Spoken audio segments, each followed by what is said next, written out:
Supreme court ने वफाकी हुकूमत की पीटीआई लॉन्ग मार्च फौरी रोकने की इस्तदा मुस्तरद कर दी। पहले तीनों अदारों की रिपोर्ट्स और आपके इल्ज़ामात का तहरीरी जवाब आ जाए। एहतजाज करना हर सियासी जमात का हक है। अगर कहीं कानून की खिलाफ वर्जी हुई तो हमारा कलम छड़ी बन सकता है। चीफ जस्टिस के रिमार्क्स। तौहीन अदालत की दरख्वास्त पर इमरान खान से जवाब तलब कर लिया। सुप्रीम कोर्ट में साबिक वज़ीर-ए-आज़म इमरान खान के खिलाफ वज़ारत दाखिला की तौहीन अदालत की दरख्वास्त पर सुमात हुई। अदालत उज़्मा में मामला की सुमात चीफ जस्टिस की सरबराही में 5 रुकनी लार्जर बेंच ने की। सुप्रीम कोर्ट ने तौहीन अदालत की दरख्वास्त पर इमरान खान से जवाब तलब कर लिया। सुप्रीम कोर्ट ने तौहीन अदालत का नोटिस जारी करने की हुकूमती इस्तदा मुस्तरद कर दी। चीफ जस्टिस ने रिमार्क्स दिए कि पहले तीनों अदारों की रिपोर्ट्स और आपके इल्ज़ामात का तहरीरी जवाब आ जाए। जवाब की रोशनी में देखेंगे कि तौहीन अदालत नोटिस का मकबूल जवाब है या नहीं। चीफ जस्टिस पाकिस्तान ने रिमार्क्स दिए कि एहतजाज करना हर सियासी जमात का हक है। इसे कानून के दायरे में रखना इंतज़ामिया का काम है। हम इंतज़ामिया के एख्तियारात इस्तेमाल करेंगे, ना आप हमारे कलम को बतौर छड़ी इस्तेमाल कर सकते हैं।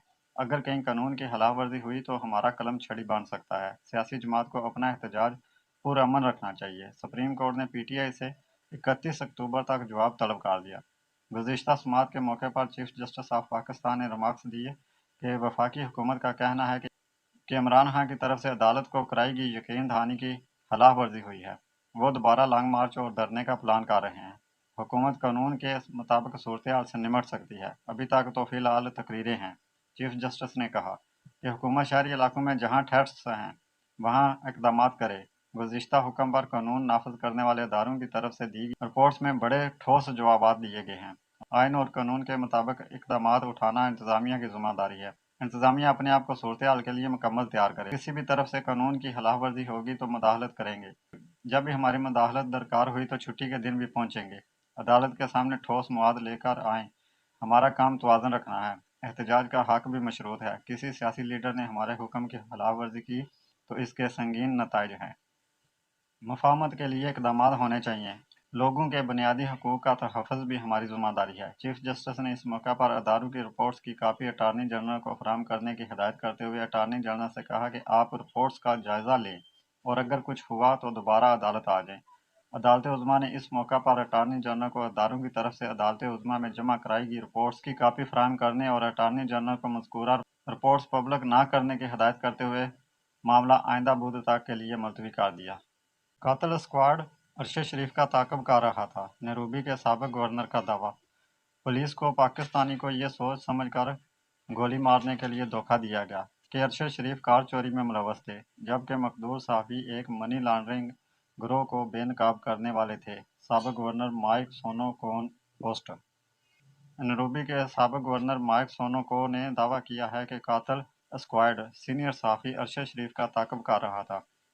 साबिक़ गवर्नर माइक सोनोको ने फेसबुक पर पोस्ट पर दावा किया कि अरशद शरीफ के कत्ल पर केनियन हुकूमत या पुलिस को इल्ज़ाम नहीं देना चाहिए। अगर हम अपने जूनियर पुलिस अफसरान को धमकाते रहे जो अपने फ़राइज़ की अंजामदही के लिए बाहर हैं, तो हम अपनी सलामती को खतरे में डाल रहे हैं। इस तरह जराइम की शरह में इजाफ़ा होना शुरू हो जाएगा। मसला डाकू हर जगह मौजूद होंगे और खानदानों के साथ ज़्यादती होगी। साबिक़ गवर्नर ने पोस्ट में लिखा कि केनियन पुलिस को पाकिस्तानी को यह सोच समझकर गोली मारने के लिए धोखा दिया गया कि अरशद शरीफ कार चोरी में मुलव्वस थे, जबकि मकतूल सहाफ़ी एक मनी लॉन्ड्रिंग गिरोह को बेनकाब करने वाले थे।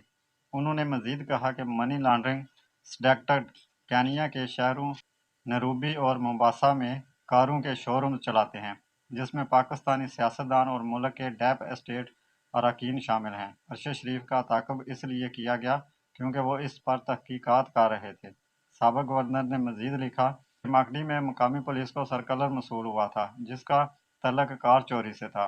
अरशद शरीफ दस्तावेज़ी फ़िल्म रिलीज़ करने वाले थे, जिसमें बताया गया कि किस तरह पाकिस्तानी सियासतदान और डेप एस्टेट आलमी निज़ाम के ज़रिए मनी लॉन्ड्रिंग करते हैं। ये सवाल हो सकता है कि हमारे जूनियर पुलिस अफसरान जो हाईवे पर रोड ब्लॉक कर रहे थे, मैं इन्हें बेकसूर क्यों कह रहा हूँ। जब पुलिस को अलर्ट किया गया तो गाड़ी ब्लॉक के करीब नजर आ रही थी। मरहूम सहाफ़ी और ड्राइवर ने पुलिस के अहकामात नज़रअंदाज कर दिए, जिस पर पुलिस को फायरिंग करना पड़ी। दूसरी जानब अरशद शरीफ के कत्ल की तहकीकात जारी हैं। केनियन पुलिस अफसरान और ड्राइवर हुर्रम अहमद और इसके भाई को भी शामिल तफ्तीश कर लिया गया। کینیا کی تفتیشی ٹیم شوٹنگ رینج کے مالک سے پوچھ گچھ کرے گی، جہاں ارشد شریف نے 23 اکتوبر کو زیادہ وقت گزارا تھا۔ ارشد شریف کا جسد ہاکی اسلام آباد پہنچا دیا گیا۔ میت پاکستان لانے والے نجی ایئر لائن کے طیارے اسلام آباد ایئرپورٹ پر لینڈ کر گیا۔ میت وصول کرنے کے لیے سینئر صحافی کے اہل خانہ تحریک انصاف کے رہنما اور صحافی ایئرپورٹ پہنچ چکے۔ ارشد شریف کا جسد ہاکی اسلام آباد پہنچا دیا گیا۔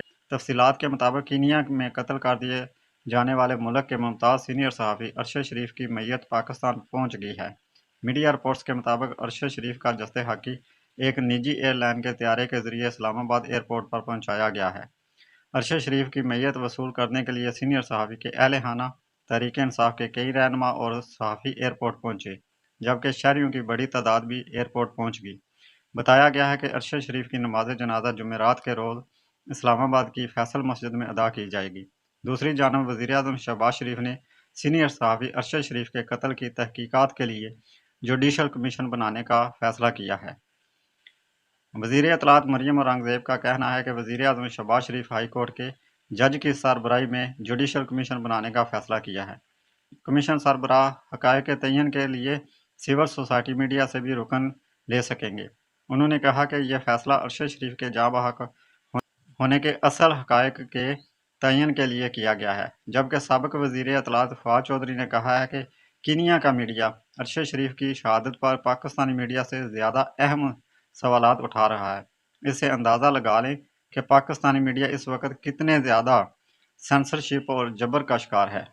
دوسری جانب چیف جسٹس اسلام آباد ہائی کورٹ اطہر امین اللہ نے ریمارکس دیے ہیں کہ ارشد شریف کا قتل دو الگ ممالک کا معاملہ ہے، ابھی جوڈیشل کمیشن کی تشکیل کی ضرورت نہیں، ریاستی ادارے اس معاملے کو زیادہ بہتر حل کر سکتے ہیں۔ 10 نومبر کے بعد عمران، اسد اور فواد کے خلاف چارج شیٹ کے علاوہ کوئی راستہ نہیں بچے گا: الیکشن کمیشن۔ الیکشن کمیشن نے کہا ہے کہ 10 نومبر کے بعد عمران خان، اسد عمر اور فواد چودھری کے خلاف توہین الیکشن کمیشن کیس میں چارج شیٹ کے علاوہ کوئی آپشن نہیں ہے۔ عمران خان، اسد عمر اور فواد چودھری کے خلاف توہین الیکشن کمیشن کی سماعت ممبر نثار درانی کی سربراہی میں 4 رکنی بینچ نے کی۔ پاکستان تحریک انصاف کی جانب سے انور منصور عدالت میں پیش ہوئے۔ انور منصور نے کہا کہ نوٹس سیکرٹری الیکشن کمیشن نے جاری کیے ہیں، الیکشن کمیشن نے نہیں۔ جب تک یہ مسئلہ حل نہ ہو تب تک یہ شوکس نوٹس غیر قانونی ہے۔ شوکس نوٹس پر بھی ڈی جی لا کے دستخط ہیں۔ وکیل تحریک انصاف نے کہا کہ ہماری ہائی کورٹ میں 31 اکتوبر کو سماعت ہے، اس کے بعد کی تاریخ مقرر کی جائے، جس پر ممبر الیکشن کمیشن نے کہا کہ الیکشن کمیشن نے نوٹس جاری کیے ہیں، سیکرٹری کی طرف سے نوٹس نہیں دیا گیا، انہوں نے صرف اطلاع دی ہے۔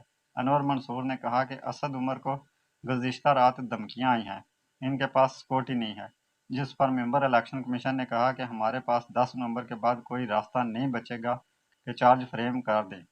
10، 50، 100 اور 1000 روپے کے پرانے ڈیزائن کے کرنسی نوٹ 31 دسمبر تک تبدیل کیے جا سکتے ہیں: اسٹیٹ بینک۔